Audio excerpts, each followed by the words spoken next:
ದಿನಾಂಕ 4/10/2024 ಬಾಗಲಕೋಟೆ ಜಿಲ್ಲೆಯ ಜಮಖಂಡಿ ನಗರದಲ್ಲಿ ಶ್ರೀ ಕ್ಷೇತ್ರ ಧರ್ಮಸ್ಥಳ ಗ್ರಾಮೀಣಾಭಿವೃದ್ಧಿ ಒಕ್ಕೂಟ ಪದಾಧಿಕಾರಿಗಳ ಸಮಾವೇಶ ಬೃಹತ್ ಪ್ರಮಾಣದಲ್ಲಿ ಮುರುಗೋಡು ಕಲ್ಯಾಣ ಮಂಟಪದಲ್ಲಿ ವಿಜೃಂಭಣೆಯಿಂದ ನಡೆಯಿತು. ಈ ಸಮಾವೇಶದಲ್ಲಿ ಶಿವಲಿಂಗ ಪಂಡಿತರಾದ ಶಿವಾಚಾರ್ಯರು, ನಗರಸಭೆ ಅಧ್ಯಕ್ಷರಾದ ಪ್ರಮಾಣಾನಂದ ಗೌರವಜಿ, ಶ್ರೀ ಚಂದ್ರಶೇಖರ್ ಕೊಪ್ಪಳ, ಗಣೇಶ್ ದುರಮಣ್ಣಿ, ಗಿರ್ಮಲ ಪಾಂಚನಾಳ, ಶ್ರೀಮತಿ ಪುಷ್ಪಾ ಕಾಳಗರ್, ಶ್ರೀ ಚೆನ್ನಕೇಶ್ವರ, ಶ್ರೀಧರ್ ಕನ್ನೂರು ಹಾಗೂ ಧರ್ಮಸ್ಥಳ ಗ್ರಾಮೀಣಾಭಿವೃದ್ಧಿ ಸಂಘಟನೆಯ 106 ಮಹಿಳೆಯರು ಹಾಗೂ ಕಾರ್ಯಕರ್ತರು ಭಾಗವಹಿಸಿದರು. ವರದಿ ರವಿಕುಮಾರ್ ಸಿಂಗ್ಗೆ, ಭಾರತ ರತ್ನ ನ್ಯೂಸ್ 26 ಚಾನೆಲ್ ಸಂಪಾದಕರು, ಜಮಖಂಡಿ.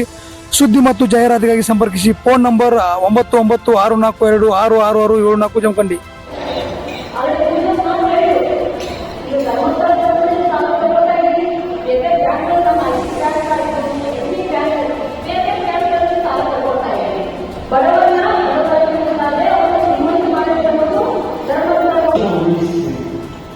ಇಂತಹ ಒಂದು ಶ್ರೇಷ್ಠವಾಗಿರತಕ್ಕಂತಹ ಕಾರ್ಯವನ್ನು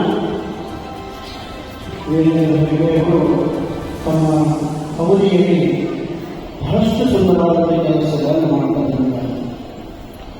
ಬಹುಶಃ ಅವರು ಮನಸ್ಸು ಮಾಡಿದರೆ ಅವರಿಗೆ ದುಡಿಗೆ ಕಡಿಮೆ ಸಂಸ್ಥೆಗಳ ಪ್ರಕಾಶದ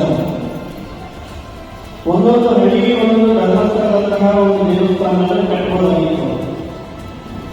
ಆದರೆ ಅಂತಹ ಕೆಲಸಗಳನ್ನು ಮಾಡಿ ಬಹುಶಃ ಅವರು ಎಂತಹ ಕೆಲಸಗಳನ್ನು ಮಾಡ್ತಾ ಇದ್ದಾರೆ